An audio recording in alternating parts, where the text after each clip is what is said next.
thank you very much. It's great to have the Prime Minister of Australia. Fantastic place. A lot of friends over there, and this is one of them right here. The Prime Minister is, as you know, Anthony Albanese, and he's highly respected. Done very well in his election, and I hear you're very popular today, right?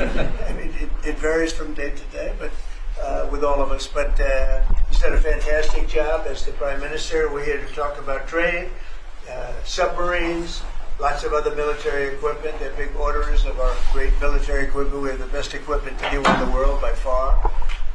And, ooh, you got to watch that. Watch that. You're not allowed to break that. That mirror is 400 years old. The camera just hit the mirror. I just moved it up here special from the vaults, and first thing that happens, the camera hits it. Hard to believe, isn't it? Hard to believe, but these are the problems in life.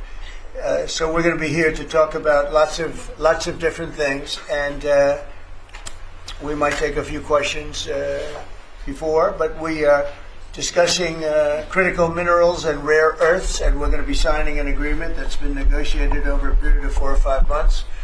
And it was sort of good timing that we got it done just in time for the visit. And we worked together very much on rare earths, critical minerals, and lots of other things. And we've had a very good relationship. We've been working on that for quite a while. In about a year from now, we'll have so much critical mineral and rare earths that you won't know what to do with them. They'll be worth about $2. But in the meantime, we're working with Australia and other countries. They're working with us too, but other countries also on that. But we're really working on anything having to do with military protection, military ships, vehicles, guns, ammunition, everything, the whole thing. We've been long-time allies, and I would say there's never been anybody better. We fought wars together. We never had any doubts, and it's a great honor to have you as my friend. It's a great honor to have you in the United States of America. Please, would you like to say something? Well, thank you so much, Mr. President, for the invitation here to the White House and for showing us around the improved Oval Office, and for what you're doing around here as well, and for the great honour as well of my delegation staying just across the road. We could have walked, but they didn't let us. We drove all of 20 metres there from Blair House, but it's a great honour to be able to stay there. We are great friends and we're great allies, and this is a relationship that's been forged in the battlefields of the world. We have stood side by side for freedom and democracy, and congratulations, I must say, Mr. President, on the work that you've done with the Middle East. It's an extraordinary achievement. And on defence, we've already had a discussion about taking it to the next level. Our defence and security partnership with AUKUS is so important for us, and I thank you for the support that the administration are giving as well. You've had the Chief of the Navy here as well, which will play obviously a very critical role with the subs and increasing the security for the region and the world. And our economic relationship is so important. The US has a trade surplus with Australia, as you know, and we can continue to take what is every opportunity to improve the relationship even further and make it even stronger. And today's agreement on critical minerals and rare earths is just taking it to the next level, seizing those opportunities which are before us to take our relationship to that next level. And it's been fantastic, the contact that we've had together, the friendship that we've developed. And Australians love America, and I think Americans kind of like Australia too. We do. And as we go forward, I think that today will be seen as a really significant day in our relationship. So I thank you very much, Mr. President. Well, thank you very much, Anthony. It's an honor to sign this, and we'll do it now. And then we'll take some questions. Some good ones, I think.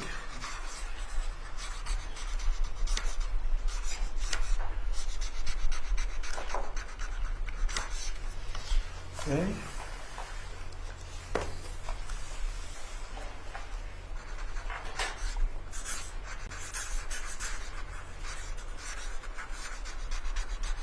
Well, this is a $8.5 billion pipeline that we have ready to go. That's right. It's all ready to go. Just getting started. And we're doing a real job on rare earth and many other things. Perhaps I could ask John to say a few words and then we'll exchange papers. But just how are we doing on your naval purchases and all of the submarines that we're working on with Australia? How's that going? Thank you, Mr. President. Obviously, Australia is a very important ally of ours in the Indo-Pacific and in every battle. They fought with us since World War I and have always been side by side. The facility that they're building, Surf West, is critical and very important to our ability to project power in the Indo-Pacific and work with our allies. So we're working very closely. I think what we're really trying to do is take the original AUKUS framework and improve it for all three parties and make it better and clarify some of the ambiguity that was in the prior agreement. So it should be a win-win for everybody. So. And the submarines that we're building for Australia are starting to really move along, right? The process is getting very exciting, isn't it? We're getting better. That's good. Very good. It's going to be great. Thank you very much. Maybe we'll hold this up. Okay.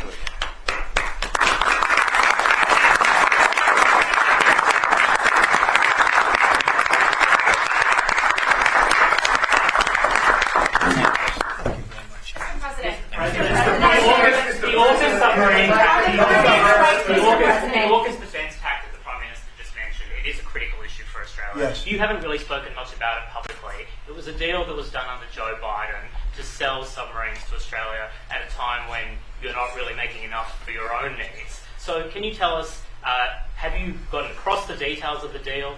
Do you support it, and will you honour it? It was made a while ago, and nobody did anything about it, and it was going too slowly. We do actually have a lot of submarines. We have the best submarines in the world, anywhere in the world, and we're building a few more currently under construction. And now we're starting, we have it all set. With Anthony, we've worked on this long and hard, and we're starting that process right now, and I think it's really moving along very rapidly, very well. But if the rate of production doesn't continue, how can you guarantee Australia will get the votes? Oh, it's getting, oh no, they're getting. Mr. President, at least 32 people have been killed in those Excuse me, killings. you're next. Thank you. Go ahead. China's bad behavior has really only gotten worse since the AUKUS partnership was formed. With that in mind, is the door open for Australia to get additional nuclear-powered submarines or other military capabilities not already in the deal? I think China's been very respectful of us. They're paying tremendous amounts of money to us as in the form of tariffs. As you know, they're paying 55%. That's a lot of money. They never were paying anything over years and years and years. But they were like anybody else. A lot of countries took advantage of the U.S. They're not taking advantage anymore. No, China's paying 55% and a potential 155% come November 1st unless we make a deal. And I'm meeting with President Xi. We have a very good relationship. We're going to be meeting in South Korea in a couple of weeks. And we'll see what we can do. We have a very good relationship with China, but you know, it's been probably a little bit like your relationship with China. They try and take advantage, but most countries do. I mean, I can say the European Union took advantage, but not anymore. We worked out a very fair trade deal. Japan, we worked out a very fair deal. South Korea, where I'll be meeting President Xi, we worked out a very fair deal. And I expect we'll probably work out a very fair deal with President Xi of China. So most of you will be with us. It's going to be very exciting. And I think we're going to work out something that's good for both countries. Are you at least interested in expediting? Are you at least interested in expediting the nuclear-powered subs to Australia? Well, we are doing that, yeah. We're doing that. We have them moving very, very quickly. Mr. President, Yeah, please. I don't think you've ever been to Australia. Have you thought about coming to Australia and trying out some of the golf courses? I would, and I actually have been to Australia, and I did play one of your great golf courses. They have great golf courses there. But I have been to Australia, actually. Come again? Oh, I would. In fact, I've been invited to go, and Indeed. I'll have to give it serious consideration. No, it's a real Did possibility. the Prime Minister invite you today? He did. And perhaps we could time it, must be said, with the President's Cup that Australia hosts as well. When is the President's Cup? We'll organise it at a time suitable for you, Mr. President. Please, in the back, please. Yeah, in the back, please. Yeah, Mr. President, the Prime Minister mentioned that there's a trade imbalance that's very heavily in America's favour. Why does America slap such heavy tariffs on a friend and ally? Well, we don't, yeah. Well, we do in some cases. We do in many cases because we've been treated unfairly. But actually, the tariffs are very light. The one thing is you buy a lot of airplanes, so that helps because you buy a lot of the beautiful Boeings, the best of the Boeings. Boeing, and by the way, Boeing is really doing well. They have lots of orders, and they're really doing a great job. They make a great plane. But Australia, because of its location, which is great, but one of the things dictated by that location is you have to order a lot of airplanes. So I guess we have that advantage. They need a lot of airplanes in Australia, and that gives us a little bit of an... Yeah, President. Yeah, your Secretary of War, Pete Hegseth, in his Shangri-La speech in, I think it was May, warned about the potential likelihood or threat of President Xi ordering an invasion of Taiwan. 2027 is also the year that Fleet Base West is supposed to start rotating those US and UK submarines.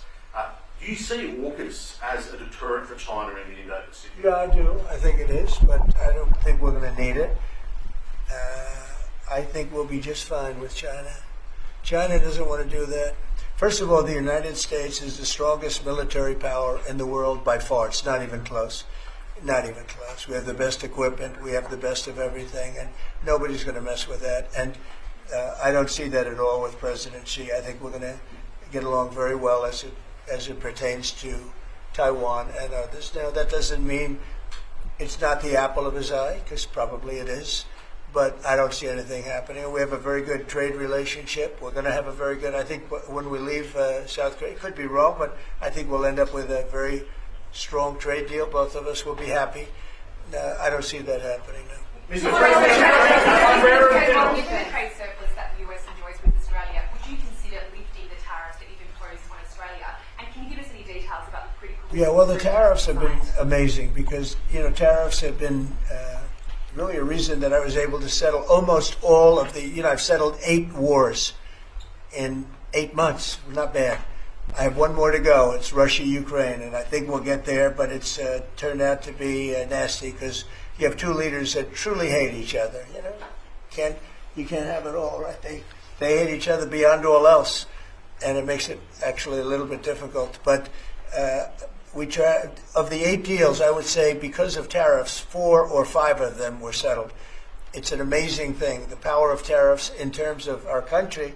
But tariffs have always been used against us. We never use them against anywhere else. And now you have a president that for national security reasons and other reasons is using them. And we've become a very rich nation again and a very secure nation again. But we've also become a nation that used that power of tariffs and the power of trade to settle 5 of the 8 wars that I said. I settled 8. I'm very proud of that. Nobody else has settled 1. I don't think there's been an American president that settled 1. I think there probably hasn't been outside of the 2 countries involved, or however many are at war. I don't think there's ever been an outside country that settled a war, period. So I settled 8 in 8 months. I'm proud of that. Now, in the meantime, I'm running a country that's right now we're the hottest country anywhere in the world. We were dead. A year and a half ago, we were a dead country. Now we're the hottest country in the world, economically and otherwise. So, but I will say this, Australia pays very low tariffs. Very, very low tariffs. In fact, Australia pays among the lowest tariffs. Go ahead. Mr. President, there's been concern in Australia that it's taken 9 months to get this meeting. Have you had any concerns with this administration, with its stance on Palestine, climate change, or even things the ambassador said about you in the past, the Australian ambassador? I don't know anything about him. I mean, if he said bad, then maybe he'll like to apologize. I really don't know. Did an ambassador say something bad about him? Don't tell me. I don't know. Where is he? Is he still working for you? Yeah. You said bad? Before I I don't like you either. I don't, and I probably never will. Go ahead. No, you went. Go ahead, behind you. Mr. President, your Secretary of the Navy said there will be some clarifications around some ambiguities on AUKUS. Can you tell us Well, what he'll get that taken care of. These are just minor details that he'll take Can care I of. ask you specifically on... John, you're going to get that taken care of, right? Correct. There shouldn't be any more clarifications because we're just going now full steam ahead building. Yeah, please. Thank you, Mr. President. Are you now satisfied with Australia's defence investment, or do you want Australia to invest more in defence? Well, I'd always like more, but they have to do what they have to do. You know, you can only do so much. I think they've been great. They're building magnificent holding pads for the submarines. It's going to be expensive, too.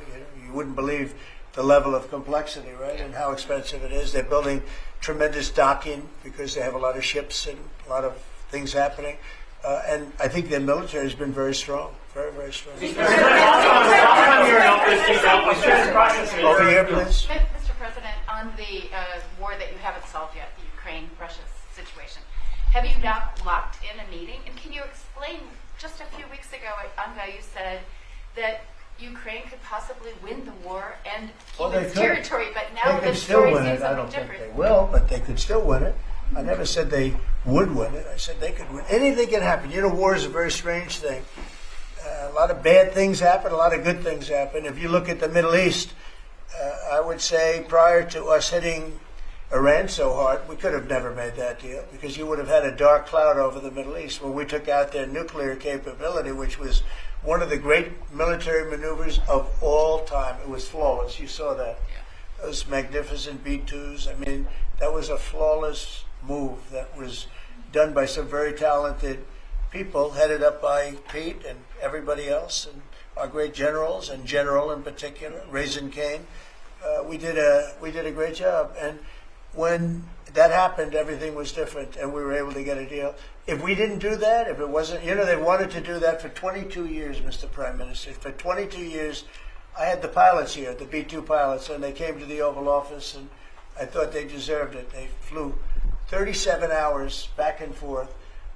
We had 52 tankers up there. We had a lot of planes up there with them, but they were the primary plane. But we had a lot of planes, F-22s and F-35s and F-16. We had a lot of planes. But we had 52 tankers. Can you believe that? And it was just like a flawless mission. And when it was finished, the Middle East just opened up. Amazing.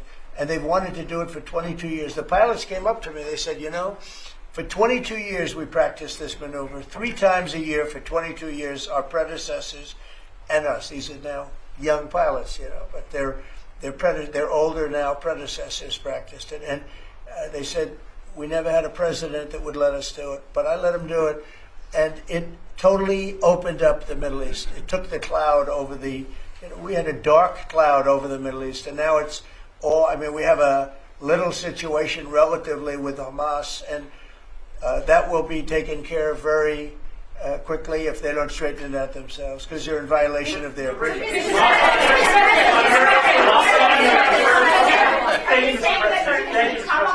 On rare earth minerals, Australia is one of the only places in the world that processes rare earth minerals.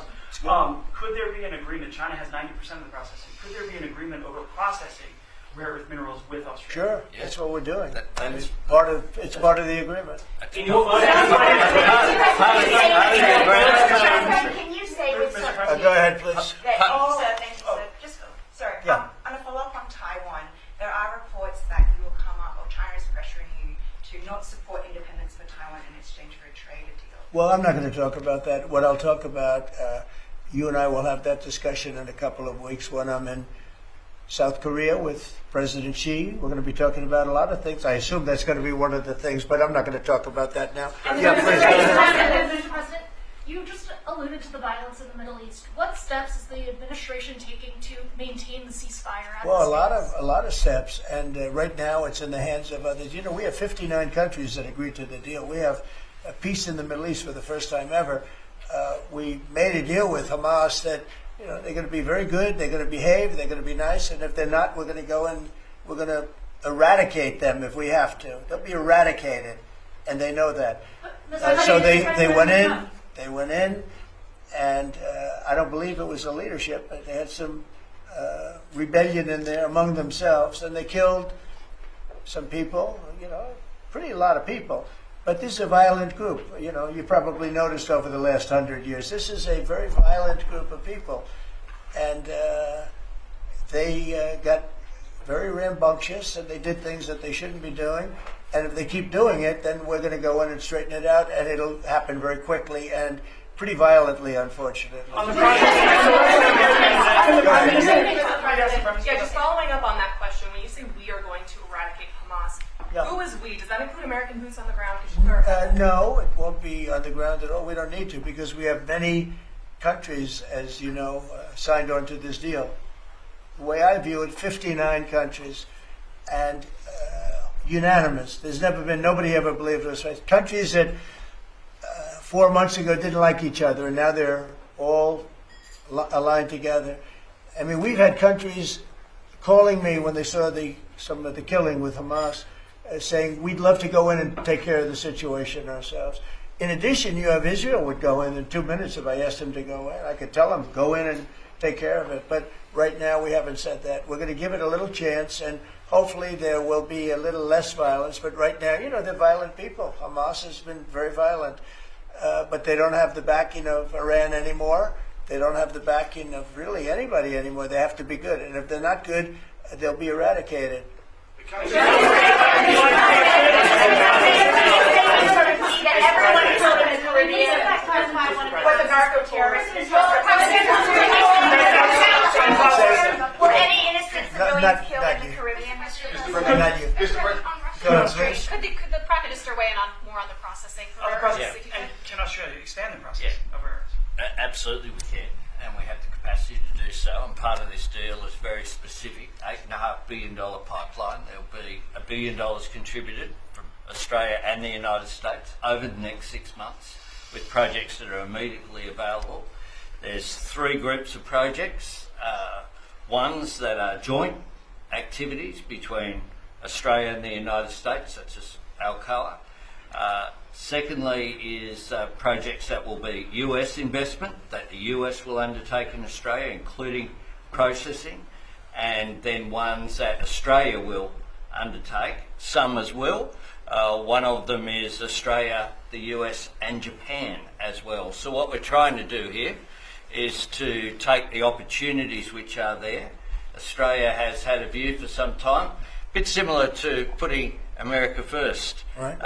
Our plan's called A Future Made in Australia, which is about not just digging things up and exporting them, but how do we make sure that we have across the supply chains with our friends being able to benefit, seize those opportunities. So we certainly see part of what this is about isn't just digging things up, it's also about processing, including the joint ventures between Australia and the United States. Can the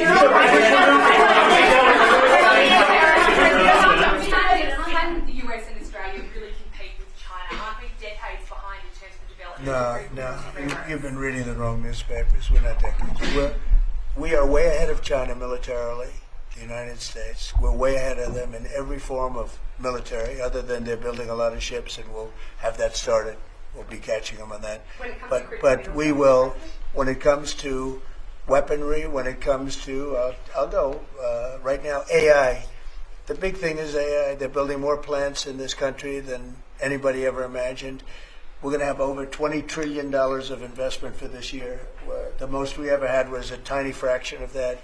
As an example, Biden, who's the worst president in the history of our country by far, by the way, but they were less than $1 trillion for 4 years.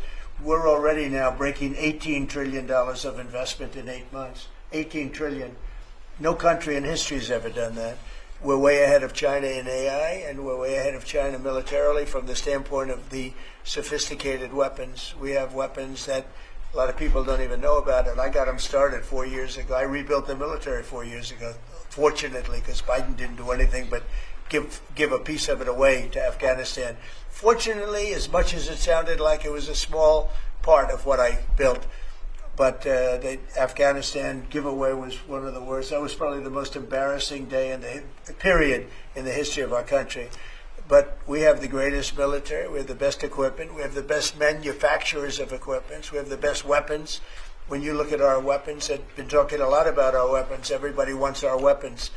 But it's great to be working with Anthony. It's great to be working with the people of Australia because they also, I mean, it's a smaller country, but you have done a fantastic job in weaponry and the kind of things that we do a lot of joint work together. Our militaries work very, very closely together. We've been really an amazing ally when you think of it, right? There's never been any games. We're strongly committed, and they're strongly committed. There are some games with other countries, but there haven't been games with Australia.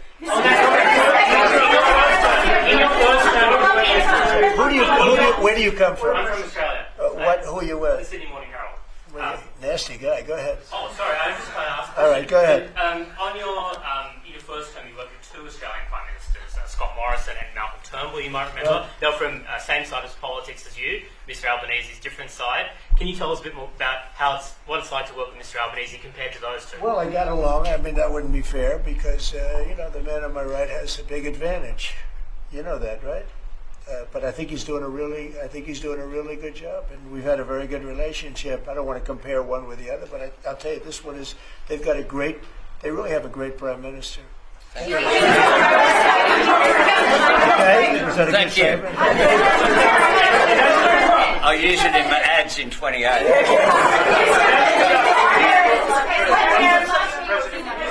President Putin on Thursday. Did you discuss his ongoing attacks on civilian areas in Ukraine? Yeah. Did you say cut it out? Did you say show an article of good faith to me?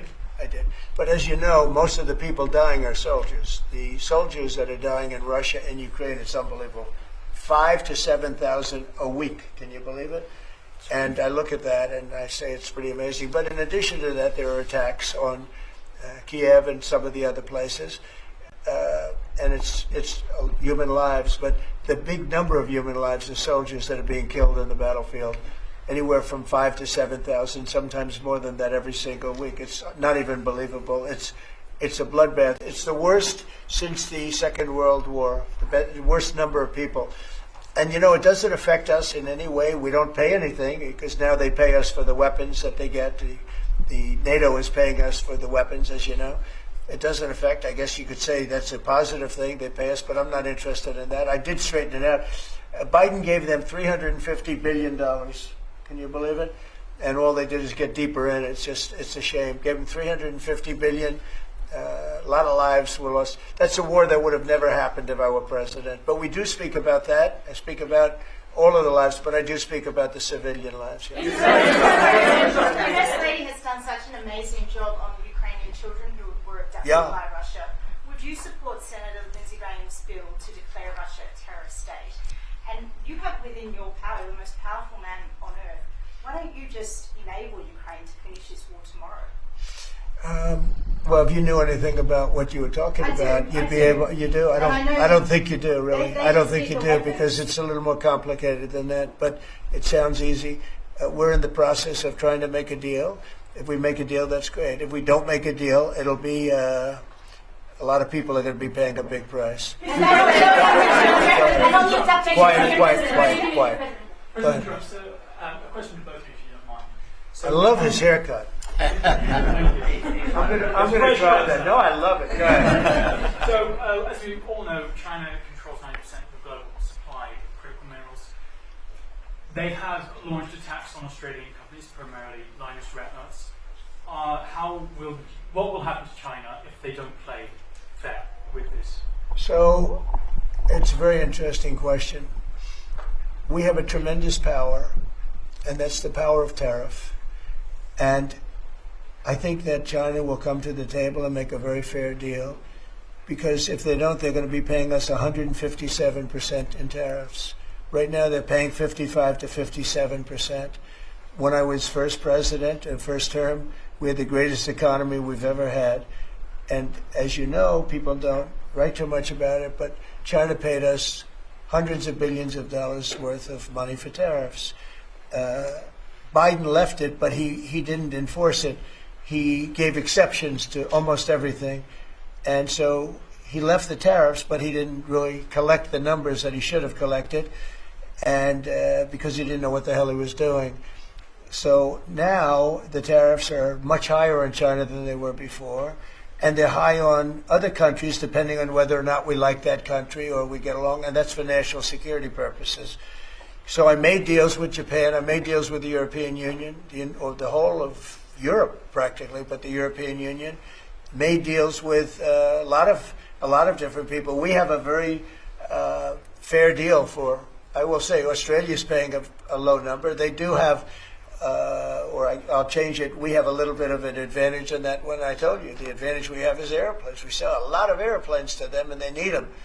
It's a very vibrant place, and people go in and out, and I look forward to going there myself. And I think it's unlikely I'll be taking a ship.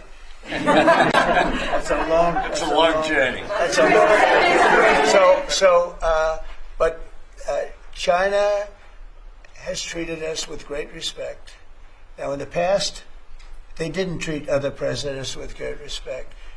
They would take hundreds of billions and even trillions of dollars out of the country, and they would spend it and build their military.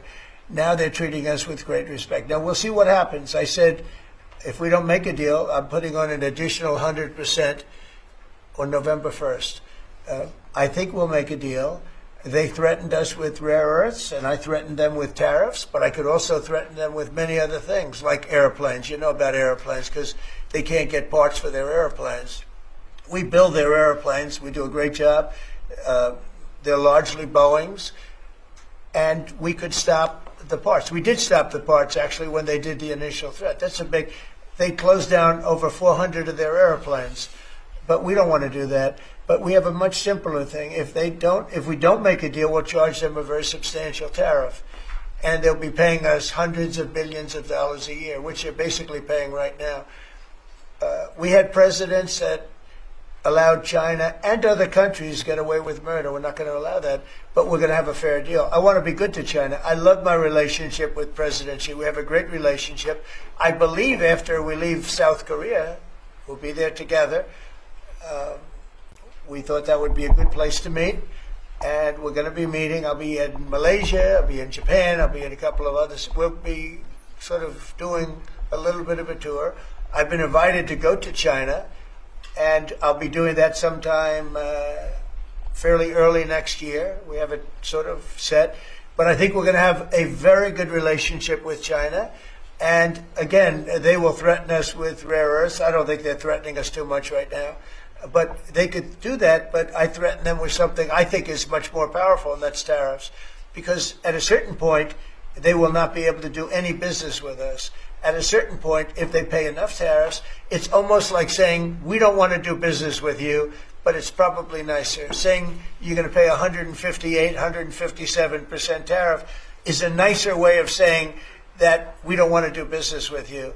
And if they don't do business with us, I think China's in big trouble, I'll be honest with you. I think China is, I don't know that they even make it. I really do. I believe that they're in big trouble. And I don't want them to be in big trouble. I want them to do great. I want them to thrive. But we have to thrive together. It's a two-way street. I think when we finish our meetings, and it's going to be a big deal. Look, I'm meeting with a lot of other countries, but this seems to be the one that people are very interested in.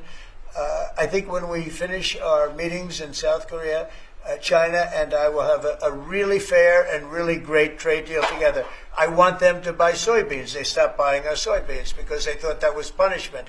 And it is punishment to our farmers, but we're not going to allow that to happen because I made a great trade deal with China, a $50 billion trade deal, and they were great about it. They were doing everything that they were supposed to do. And then when Biden came in, you know, I used to call President Xi all the time to say, thank you, or you're not buying enough. In other words, they were supposed to buy.